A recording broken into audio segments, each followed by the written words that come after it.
नहीं चलेगा bulldozer, CM योगी ने दिलाया सुरक्षा का भरोसा, लाल निशान लगाने वालों पर होगी कार्रवाई। यूपी में योगी सरकार ने लिया बड़ा फैसला, शिक्षकों की डिजिटल हाजिरी पर लगाई रोक, शिक्षकों के विरोध के बाद फैसला वापस लिया। यूपी में पैतृक संपत्ति के विवाद होंगे खत्म, तहसील कचहरी के चक्करों से मिलेगी मुक्ति, न्यूनतम शुल्क लाने की तैयारी। प्रयागराज में सरकारी जमीन पर बड़ा खेल, 1800 बीघे जमीन भूमाफिया बिल्डरों के नाम हुई, जांच के घेरे में आए तत्कालीन एसडीएम, तहसीलदार, पेशकार, राजस्व निरीक्षक और लेखपाल। अलीगढ़ के खैर थाने में महिला ने खुद को लगाई आग, सुनवाई न होने पर महिला ने उठाया आत्मघाती कदम, पुलिस ने महिला के बेटे को मौके से हिरासत में लिया। और यूपी में बाढ़ के बाद बर्बादी की तस्वीरें, शाहजहांपुर में बाढ़ का पानी उतरने के बाद दिखा तबाही का मंजर, घरों में रखा सामान बर्बाद हुआ। आप देख रहे हैं के न्यूज, खबरों का सारथी। नमस्कार, उत्तर प्रदेश की खबरों के साथ मैं हूं मनोज मानस और अब खबरें विस्तार से। आगरा से अहम खबर सामने आ रही है, दीवानी न्यायालय की सुरक्षा यूपी एसएसएफ के हवाले की गई है। मेट्रो के बाद अब दीवानी न्यायालय की सुरक्षा का जिम्मा भी एसएसएफ के हवाले की गई है। 4 बटालियन कमांडेंट राम सुरेश यादव ने चार्ज लिया है। 2 महिला समेत 100 पुरुष जवानों की ड्यूटी 24 घंटे ड्यूटी रहेगी। आपको बता दें 3 शिफ्ट में होगी दीवानी न्यायालय की सुरक्षा।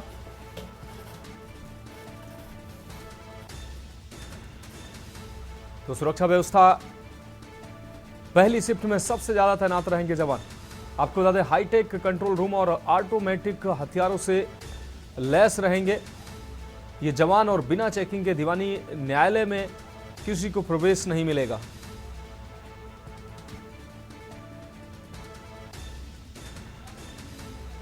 तो मेट्रो के बाद अब दीवानी न्यायालय की सुरक्षा का जिम्मा भी एसएसएफ को दिया गया है। आपको बता दें 4 बटालियन के कमांडेंट राम सुरेश यादव ने चार्ज संभाला है। अब बात करेंगे अगली अहम खबर की। लखनऊ से अगली अहम खबर, जहां पीएससी जवान का 100 रखकर प्रदर्शन किया गया। न्याय की मांग को लेकर परिजनों का यह प्रदर्शन देखने को मिला है। हादसे में हुई थी जवान की मौत, जवान बिरजू धनु की मौत हुई थी और साथ ही आकाश पर हत्या का आरोप भी लगा था। गिरफ्तारी को लेकर सड़क पर बैठे परिजन। आपको बता दें बाजार खाला के एवरेडी चौराहे पर यह प्रदर्शन देखने को मिला है। तो गिरफ्तारी को लेकर सड़क पर बैठे हैं परिजन और बड़ी संख्या में लोग उनको समर्थन देने, उनके समर्थक सड़क जाम करते नजर आए। आपको बता दें कि पीएससी जवान का 100 रखकर प्रदर्शन किया गया है। अब रुक करेंगे अगली खबर का। प्रयागराज में गांव की सरकारी जमीन पर बड़ा खेल हुआ है। 8 गांव के 1800 बीघे जमीन पर कब्जा हुआ है। भूमाफिया बिल्डरों के नाम कर दी गई है जमीन। 900 करोड़ रुपए की जमीन पर यह बड़ा खेल देखने को मिला है। सभी जमीन के 60 ऑर्डर भूमाफिया के पक्ष में किए गए हैं। एक ही दिन में 52 ऑर्डर तत्कालीन तहसीलदार ने किए हैं। मामले में डीएम की अध्यक्षता में जांच टीम बनाई गई है। शिकायत में तत्कालीन एसडीएम, तहसीलदार पर आरोप लगे हैं। पेशकार, राजस्व निरीक्षक, लेखपाल पर भी गंभीर आरोप लगे हैं। आपको बता दें फूलपुर के झूसी के 8 गांव के सरकारी जमीन का यह पूरा मामला है। मामले में डीएम की अध्यक्षता में अब जांच टीम गठित की गई है। शिकायत में तत्कालीन एसडीएम, तहसीलदार पर भी आरोप लगे हैं। इसके अलावा पेशकार, राजस्व निरीक्षक, लेखपाल पर भी गंभीर आरोप लगे हैं। तो फूलपुर झूसी के 8 गांव की सरकारी जमीन का यह पूरा मामला है जो भूमाफियाओं के नाम की गई है। 900 करोड़ रुपए की ये कुल जमीन बताई जा रही है। 1800 बीघे ये जमीन भूमाफियाओं ने कब्जा किया है। अब रुक करते हैं अगली खबर का। सीतापुर से अगली खबर है, जहां अघोषित बिजली कटौती पर भड़का है ग्रामीणों का गुस्सा। बिजली कटौती से सिवता विधानसभा के लोग नाराज हुए हैं। बीजेपी किसान मोर्चा जिलाध्यक्ष ने सीएम को पत्र लिखा है। ट्रांसफार्मर बदलवाने के लिए सड़क पर बैठे हैं राज्य मंत्री। मंत्री चंद्र कुमार मिश्र संघ ग्रामीणों ने सड़क जाम किया है। मंत्री ने अधिकारियों पर मनमानी करने का आरोप लगाया।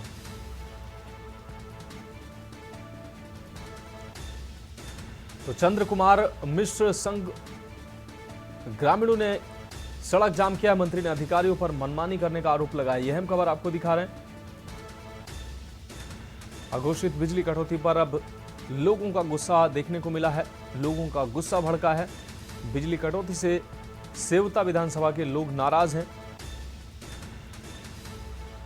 अघोषित बिजली कटौती पर लोगों का गुस्सा फूटकर सामने आया। अब बात अगली खबर की करेंगे हमीरपुर से। अगली खबर जहां अघोषित बिजली कटौती से भड़की है विधायिका। आपको बता दें, विधायिका भड़की है, कार्यकर्ताओं संघ पावर हाउस पहुंची है। मनीषा अनुरागी विद्युत कटौती न रुकने पर धरना देने की भी धमकी देती नजर आई। राठ विधानसभा को मिल रही सिर्फ 14 घंटे बिजली। आपको बता दें, विधायक ने अधिकारियों की जमकर फटकार भी लगाई। राठ तहसील स्थित पावर हाउस का यह पूरा मामला है, जहां विधायक नाराज हुई हैं। तो राठ तहसील क्षेत्र का यह पूरा मामला है। घोषित बिजली कटौती से भड़की हैं विधायक। से कुछ नहीं होने वाला, ठीक है ना। आप बचोगे किसी चीज से, ना मैं बचूंगी। आप भी यहाँ बैठे हो पब्लिक को सप्लाई देने के लिए, इसलिए बैठे हो ना, इसलिए बैठाला है आपको। इसीलिए तो आपको यहाँ का दायित्व, आपके ऊपर जो रिस्पॉन्सिबिलिटी है उसको सही करने के लिए है ना, कि आप भी भागेंगे चीजों से। भागेंगे तो नहीं ना आप भागेंगे ना मैं भागूंगी। इसलिए स्थिति सुधार लीजिए, अभी आपको वार्निंग दे रही हूँ मैं, नहीं तो कल को मुझे ही यहाँ धरने पे बैठना पड़ेगा। सोच लेना आप। केबलिंग का काम है, फिर इसमें भी दिक्कत हो रही है। बात करिए, जिससे भी बात करनी है आपने, उच्च अधिकारियों से बात करिए, जो भी यहाँ पर कंपनी काम कर रही है उससे बात करिए। मुझे कोई बहाना नहीं चाहिए। मैंने बता दिया आपको कि कल को अगर कुछ होगा तो इसकी जिम्मेदार सिर्फ आप होंगे, क्योंकि आप अधिकारी हैं। रिस्पॉन्सिबिलिटी आपकी बनती है, चीजों को ठीक करना आपकी जिम्मेदारी है। अब रुक करेंगे अगली खबर का सीतापुर से। अगली खबर जहां लापरवाही की भेंट चढ़ी है यूरिया की बोरियां। आपको बता दें, बारिश में भीगी हैं 10,000 यूरिया की बोरियां। माल गोदाम में डंप की गई थी बोरियां। कार्रवाई के डर से ठेकेदार ने यह खेल किया है। लखीमपुर खीरी के पीसीएफ सेंटर अब ये बोरियां भेजी जा रही हैं। तो कार्रवाई के डर से ठेकेदार ने यह बड़ा खेल किया है। आपको बता दें, बारिश में भीगी बोरियों को भेजा जा रहा है। लखीमपुर खीरी के पीसीएफ सेंटर में अब इन बोरियों को भेजा जा रहा है। लापरवाही की भेंट चढ़ी यूरिया की बोरियां। आपको बता दें, बड़ी संख्या में ये बोरियां बारिश की भेंट चढ़ी हैं। 10,000 यूरिया की बोरियां बारिश की में भीगी हैं। मालगोदाम में डंप की गई थी ये सारी बोरियां। अब इनको सप्लाई किया जा रहा है। लापरवाही का यह बड़ा खेल सामने आया। बारिश में भीगी हैं 10,000 यूरिया की बोरियां। जो अब यूरिया किसानों के पास पहुंचनी चाहिए थी, वो बारिश में भीगी है यूरिया। माल गोदाम में डंप की गई थी ये सारी यूरिया। कार्रवाई के डर से ठेकेदार ने ये खेल किया है और अब ये भीगी हुई बोरियां खीरी के पीसीएफ सेंटर भेजी जा रही हैं।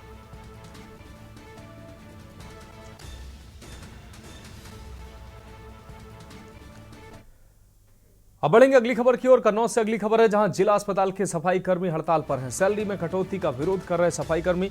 ठेका कंपनी ने सैलरी में 2,000 रुपए की कटौती की है। सीएमएस की रिपोर्ट पर कटे कंपनी के 40,000 रुपए। आपको बता दें, सीएमएस पर लगाया बिल लेट भेजने का आरोप। 12,000 तय था मानदेय और जबकि मिल रहे हैं 7200 रुपए। तो यह बड़ा गड़बड़ झाला सामने आया। सीएमएस पर बिल लेट भेजने का भी आरोप लगा। 12,000 तय मानदेय की जगह पर सिर्फ 7200 रुपए दिए जा रहे हैं। तो जिला अस्पताल के सफाई कर्मी अब हड़ताल पर दिखाई दे रहे हैं। सैलरी में कटौती का विरोध करते हुए सफाई कर्मियों ने विरोध किया है। कन्नौज से हम खबर आपको दिखा रहे, जिला अस्पताल के सफाई कर्मी हड़ताल पर हैं।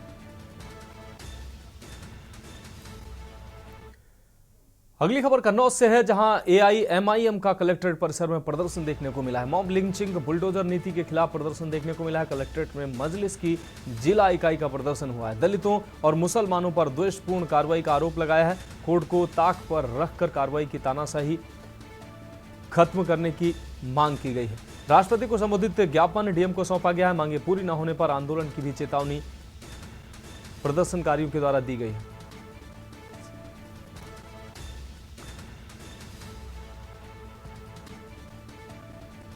तो राष्ट्रपति को संबोधित ज्ञापन डीएम को सौंपा गया है।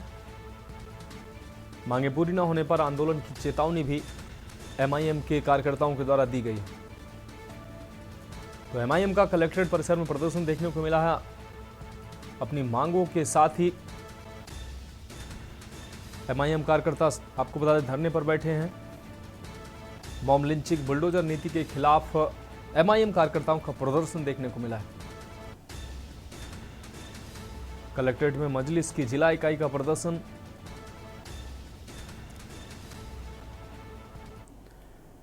अब बात अगली अहम खबर की। लखनऊ में भव्य नगर निगम मुख्यालय का निर्माण होने को है, जिसके लिए आज यूपी के नगर विकास मंत्री AK शर्मा और लखनऊ की मेयर सुषमा खरकवाल एक साथ भूमि पूजन करने के लिए पहुंची। गोमती नगर के पुराने RR केंद्रीय कार्यशाला की जगह 200 करोड़ की लागत से 2 लाख स्क्वायर फीट पर 6 फ्लोर का नगर निगम मुख्यालय बनाया जाएगा, जो हाईटेक सुविधाओं से लैस भी होगा। ये रिपोर्ट देखिए।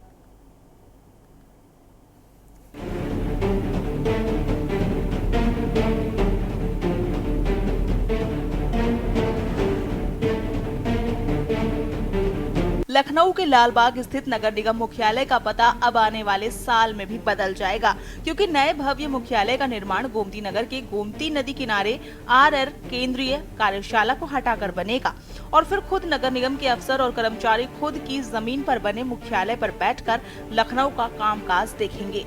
खुद नगर विकास मंत्री AK शर्मा, लखनऊ की महापौर सुषमा खरकवाल और नगर आयुक्त इंद्रजीत सिंह नए भव्य मुख्यालय का भूमि पूजन कर उद्घाटन करने पहुंचे, जहां नगर निगम के मुख्यालय से जुड़े और जोन से जुड़े कई अफसर इस भूमि पूजन का गवाह बने। नगर विकास मंत्री AK शर्मा ने बताया कि पिछले 1 साल से इसका सपना और नए मुख्यालय की कोशिश में लखनऊ की महापौर का एक अहम योगदान है और 200 करोड़ की लागत से बनने वाला नगर निगम हेडक्वार्टर हाईटेक सुविधाओं से लैस होगा, जिसका निर्माण 18 महीने में पूरा होकर उसमें बैठने की व्यवस्था हो जाएगी। सभी नगर वासियों को, यहाँ के सभी माननीय पार्षदगण को, सभासदगण को और विशेष रूप से यहाँ की महापौर हमारी बहन माननीय सुषमा खरकवाल जी को बहुत बहुत बधाई देता हूँ कि उनको 150 साल के बाद आज एक नगर निगम के नए भवन का निर्माण होने का काम उन लोगों के हाथों शुरू हुआ है। मैं इस अवसर पे नगर निगम से संबंधित सभी अधिकारियों को, विशेष रूप से माननीय महापौर जी को बहुत बहुत बधाई देता हूँ। वो जब से महापौर बनी है तब से नगर की अन्य चिंताएं तो करती ही हैं, गलियों की सफाई, दैनिक सफाई, पार्कों की देखरेख, तमाम बातें उनकी चिंता में रहती हैं। लेकिन उनकी एक सबसे बड़ी चिंता मैंने देखा 1 साल से हम लोगों के पीछे पड़ी हुई थी अपने नगर निगम के नए भवन के लिए। मैं उनको बहुत बहुत साधुवाद और बधाई देता हूं कि उनका ये सपना साकार होने जा रहा है। इस बिल्डिंग में 200 करोड़ रुपए लगने वाले हैं और ग्राउंड प्लस 6 फ्लोर की रचना इसमें की गई है। लगभग 18 महीने में ये नगर वासियों को सुपुर्द कर दी जाएगी। अफसरों के मुताबिक 2 लाख स्क्वायर फीट में इसका मुख्यालय का निर्माण 200 करोड़ की लागत से किया जाएगा। ग्राउंड फ्लोर के साथ इस बिल्डिंग में 5 फ्लोर होंगे, जिसमें 5वें तल पर महापौर और नगर आयुक्त का कार्यालय होगा। सदन के लिए विशाल हॉल बनाया गया है। सदन में सबके बैठने की व्यवस्था किसी लोकसभा या राज्यसभा के सदन हॉल जैसी होगी। इस मुख्यालय में 400 गाड़ियों की पार्किंग व्यवस्था होगी। लगभग 200 करोड़ की लागत से लखनऊ का नगर निगम हेडक्वार्टर बनाया जा रहा है, जिसके लिए आज भूमि पूजन उत्तर प्रदेश के नगर विकास मंत्री AK शर्मा और लखनऊ की महापौर सुषमा खरकवाल की तरफ से कर दिया गया है। लेकिन नगर निगम का मुख्यालय कैसा होगा, तस्वीरों के माध्यम से हम आपको बताते हैं। ये एक आर्किटेक्ट के द्वारा ये जो तस्वीरें बनाई गई हैं, ये तस्वीरें इस बात को बयां कर रही हैं कि आखिरकार नगर निगम का मुख्यालय किस तरह का होगा। ये पहली तस्वीर ऐसी है कि जो ऊपर से ड्रोन के जरिए जो तस्वीर ली गई है वो ऐसे ही नगर निगम मुख्यालय होगा। यानी कि जो 2 लाख स्क्वायर फीट में ये जो नगर निगम का मुख्यालय बनेगा, इसमें तकरीबन 400 से ज्यादा जो गाड़ियां हैं वो पार्किंग की उसकी व्यवस्था है। एंट्री एग्जिट की जो व्यवस्था है वो पूरी तरीके से एक आलीशान होटल से कम नहीं कही जाएंगी। दूसरी तस्वीर आपको दिखाएंगे, ये है मीटिंग हॉल, जहां पर नगर निगम के अधिकारी, नगर आयुक्त से लेकर के और नीचे स्तर तक के जो 4th क्लास कर्मचारी होते हैं उनके साथ बैठ करके इस मीटिंग हॉल में मीटिंग कर सकेंगे। उसके बाद तीसरी आपको तस्वीर दिखाएंगे, ये नगर निगम का सदन होगा। जब भी पार्षदों के साथ बैठक करनी होगी, सदन चलेगा, वो इसी तरीके के मीटिंग हॉल में चलेगा। चौथी तस्वीर आपको पूरे बिल्डिंग की दिखाते हैं, जो इस बिल्डिंग का किस तरीके स्ट्रक्चर होगा। तो कोई एक आलीशान होटल से कम आपको दिखाई नहीं दे रहा होगा कि ये पूरी बिल्डिंग जो है नगर निगम की, इसी तरीके से पूरा मुख्यालय बनाया जाएगा। बता दें, मौजूदा नगर निगम का मुख्यालय रेलवे की पुरानी बिल्डिंग में चल रहा है। मौजूदा समय शहरी क्षेत्र के करीब 40 लाख की आबादी है। ऐसे में लालबाग स्थित नगर निगम का कार्यालय छोटा पड़ रहा है। नए भवन में पार्षद कक्ष, मेयर आवास, जोनवार कार्यालय होंगे, जिसमें लोगों को काफी सहूलियत मिलेगी। इस मुख्यालय को बनाने में तकरीबन नगर विकास मंत्री ने कहा है कि 18 महीने का वक्त लगेगा और G+5 यानी कि 6 फ्लोर का नगर निगम मुख्यालय होगा। और तमाम जो अधिकारी कर्मचारी हैं जो अब तक लखनऊ के लालबाग स्थित नगर निगम मुख्यालय में बैठते थे, अब वो गोमती नगर के जो RR कार्यालय, जो केंद्रीय कार्यशाला कही जाती थी, उस पे ये पूरा नगर निगम का हेडक्वार्टर बनाया जाएगा। और तकरीबन 2025 का आखिरी दौर तक इस नगर निगम के हेडक्वार्टर को बनने में लग जाएगा और 2026 तक इस मुख्यालय को अधिकारियों को हैंडओवर किया जाएगा, जिसके बाद तमाम विभाग के जो अधिकारी हैं अलग अलग फ्लोर्स में वो अपना अरेंजमेंट करेंगे। जो विभाग के जो सेक्शंस हैं उनको फ्लोर वाइज बांटा जाएगा और उसमें कार्यालय बना जाएगा। तो जरूर अधिकारियों कर्मचारियों के लिए एक बहुत बड़ा तोहफा है लखनऊ के अंदर, लखनऊ का नगर निगम हेडक्वार्टर। लेकिन जो वहां पर लोग आते हैं, अपने टैक्स की फीस जमा करने आते हैं या किसी भी तरीके का नगर निगम से जुड़ा काम लेकर के आते हैं, उनको भी एक हाईटेक मुहैया जो है सुविधा कराई जाएगी। वीडियो जर्नलिस्ट आदित्य तिवारी के साथ शिवा शर्मा, के न्यूज, लखनऊ। तो खबरों में वक्त एक ब्रेक का है, जल्द हाजिर होंगे। आप देख रहे हैं के न्यूज, खबरों का सारथी। ब्रेक के बाद उत्तर प्रदेश की खबरों में एक बार फिर से आपका स्वागत। अब रुक करेंगे अगली खबर का। जल संरक्षण के लिए यूपी सरकार आज से भूजल सप्ताह की शुरुआत कर चुकी है। इस कार्यक्रम के आयोजन में जल शक्ति मंत्री स्वतंत्र देव सिंह मुख्य अतिथि के रूप में पहुंचे। लखनऊ के गोमती नगर स्थित मारे ड्राइव पर कार्यक्रम का आयोजन हुआ, जहां हजारों की तादाद में स्कूली छात्र छात्राओं के साथ भूगर्भ जल विभाग के अधिकारी भी मौजूद रहे। ये रिपोर्ट देखिए।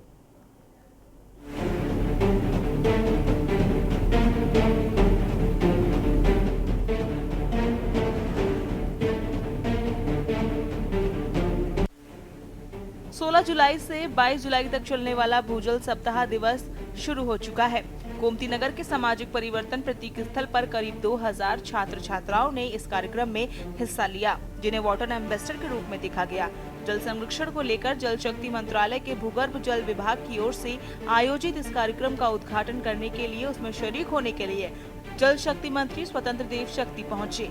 हर साल वर्षा ऋतु के अवसर पर भूजल सप्ताह का आयोजन किया जाता है, ताकि आम जनमानस को पानी के संरक्षण के बारे में खेल, गीत और नाटक कला के जरिए लोगों को जागरूक किया जाए। मंत्री स्वतंत्र देव सिंह ने भी जलकोष यात्रा के चलने वाली बस को हरी झंडी दिखाकर लखनऊ से रवाना किया। बता दें, ये बस 10 जिलों की 26 विकास खंडों पर जाएगी, जिसका उद्देश्य अलग अलग क्षेत्रों में जल संरक्षण के लिए काम करने वाले लोगों के साथ मिलकर इस अभियान को आगे बढ़ाना होगा। गांव-गांव में ट्रेनिंग स्टेशन के तहत पानी की पाठशाला का आयोजन किया जाएगा। कार्यक्रम में पहुंचे जल शक्ति मंत्री ने भी जल संरक्षण को लेकर अपनी बात रखी। ये इसके कारण ही परिवर्तन आ रहा है। आप देखेंगे, पहले बुंदेलखंड में ट्रेन से पानी आता था, बाहर से पानी आते थे। आज ये स्थिति है कि वहाँ जल स्तर सुधर रहा है। चाहे खेत तालाब हो, चाहे अमृत सरोवर हो, चाहे चेक डैम हो, ये सभी कामों से एक जल स्तर सुधरा है। और सबसे बड़ी बात यह है, आपको ध्यान होगा कि हम लोग बचपन में जब गांव में कक्षा 8-9 में पढ़ते थे, तो जब बरसात आता था तो स्वयं गांव के बच्चे सब मिलकर नाली साफ करते थे और नाली साफ कर देते थे एक बार। फिर बरसात का पानी आता था तो साफ सुथरा पानी तालाब में भर जाता था, जिसके कारण जीवन सुरक्षित। लोग तालाब में उसी गांव में नहाते थे, गांव वाले जानवर पानी पीते थे, भैंस में धोने को ले जाते थे। एक गांव का अच्छा वातावरण था और इसी जागरूकता के लिए यात्रा निकाली गई। सरकार के काम में जब तक जन आंदोलन नहीं होगा, जन सहभागिता नहीं होगा, तब तक काम नहीं चलेगा। ये काम किसके लिए, ये कार्य किसके लिए हो रहा है? आने वाले समय बच्चों को बचाने के लिए, नाती पोते जो छोटे छोटे बच्चे आने 40 साल बाद उनको शुद्ध जल मिल सके, पीने योग्य पानी मिल सके, इसीलिए जागरूकता। इस सभी का आंदोलन है, जन आंदोलन है, जन जन का, पंक्ति के अंतिम व्यक्ति से लेकर उच्च व्यक्ति तक समाज के, ये सभी लोगों को चाहे धन हो तो धन से काम, जन आंदोलन तो जन आंदोलन। यानी ये तालाब के क्षेत्र में हमारे नदियां हैं, नाला है, शहरों में बड़े बड़े हमारे पहले झील थे, ये झील सुरक्षित रहे। भूजल सप्ताह दिवस इस दिवस को मनाया जाता है कि भूजल लोगों के स्वास्थ्य और पर्यावरण के लिए कितना महत्वपूर्ण है। सृष्टि की कल्पना जल के बगैर नहीं की जा सकती। इसी के लिए प्राचीन काल में तालाब, कुएं आदि खुदवाए गए थे। आज समय है कि बारिश की एक एक बूंद को सहेजना होगा। पुराने सरोवरों, तालाबों और कुओं को पुनर्जीवित करना होगा। नाला है, शहरों में बड़े बड़े हमारे पहले झील थे, ये झील सुरक्षित रहे। मैं भाई नहर के ऊपर या नदी के ऊपर मकान नहीं बनाएंगे, थोड़ा बचेंगे उससे। और नदी में, नालों में, नदी में, शुद्ध नदियों में हम गंदा पानी नहीं डालेंगे। आप बताइए, जिसके घर के सामने कोई गंदा पानी डालेगा वो घर वाला रहेगा, पलायन कर जाएगा। इसी तरह नदियां हैं, हमारी माँ है। जब बार बार नाला हम बहाएंगे, उसमें गिराएंगे और गंदगी करेंगे, तब माँ हमसे दूर चली जाएगी। आज देखेंगे आप, ओखला से यानी दिल्ली के बॉर्डर से आगरा तक यमुना नाला के रूप में। इसलिए ये जल को कैसे संरक्षित करें, जल को कैसे बचाएं। अब बाढ़ आ रहा है कहीं कहीं, तो ये पानी, ये जल हमारे खेत में बना रहे 1-1.5 महीना, सुरक्षित बना रहे। जब पानी उतरे, लेकिन वो मेढ़ बनाकर कैसे खेत में हम जल को रोके रहें कि मेरा जल संचय ठीक हो जाए और उपजाऊ बढ़ जाए, इसके लिए काम करना चाहिए। ये जो लोग कहीं कहीं जो कब्जा करते जा रहे हैं, बाकी इस प्रकार के बनते जा रहे हैं, माई को बहने के लिए जगह चाहिए। देश के पर्याप्त मात्रा में जल संसाधन है, लेकिन इसे उचित प्रबंधन के बारे में जो प्रयास होना चाहिए उसमें लोग चूक जाते हैं। जिस तेजी के साथ आबादी बढ़ी और औद्योगिकरण हुआ, उसी तेजी से भूगर्भ जल का दोहन भी बढ़ा। ऐसे में जल संरक्षण के लिए यूपी सरकार ने भूजल सप्ताह की शुरुआत की है, जो लोगों को जागरूक करने के साथ साथ पानी के महत्व को भी समझाएगा और भविष्य में जल संचय के लिए प्रेरित करेगा। लखनऊ से के न्यूज इंडिया के लिए शिवा शर्मा की रिपोर्ट। अब बात करते हैं अगली अहम खबर की। खबर सहारनपुर से है, जहां एक मौलाना के कुरान पढ़ने के बहाने नाबालिग से दुष्कर्म करने का मामला सामने आया है। आरोपी मौलाना नाबालिग को डरा धमकाकर दुष्कर्म करता रहा। मामले की जानकारी के बाद नाबालिग की मां की शिकायत पर पुलिस ने आरोपी मौलाना को गिरफ्तार कर लिया है। आपको बता दें कि आरोपी अफजाल सदर बाजार थाना क्षेत्र के रखा कॉलोनी का रहने वाला है। पुलिस ने नाबालिग के मेडिकल के आधार पर मौलाना के खिलाफ पॉक्सो एक्ट में कार्रवाई करके उसे जेल भेज दिया है।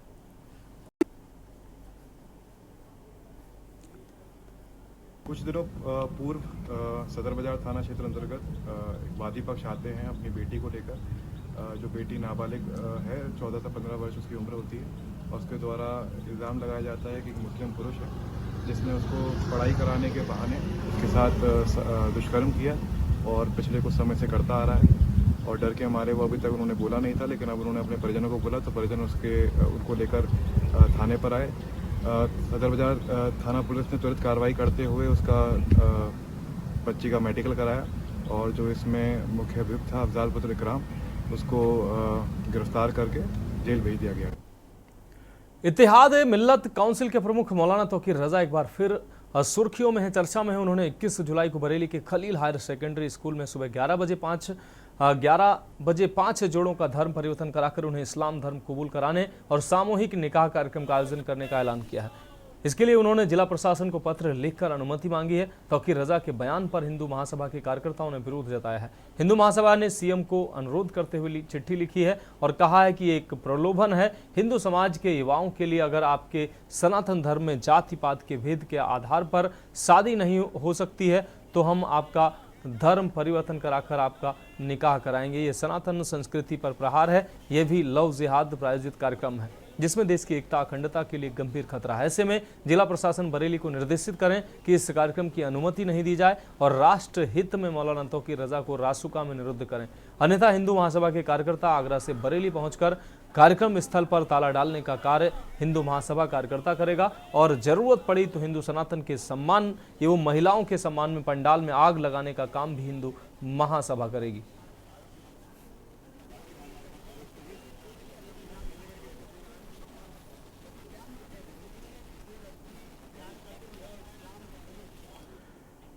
तो उत्तर प्रदेश की खबरों में फिलहाल अभी के लिए इतना ही। मुझे दीजिए इजाजत और आप देखते रहिए के न्यूज इंडिया।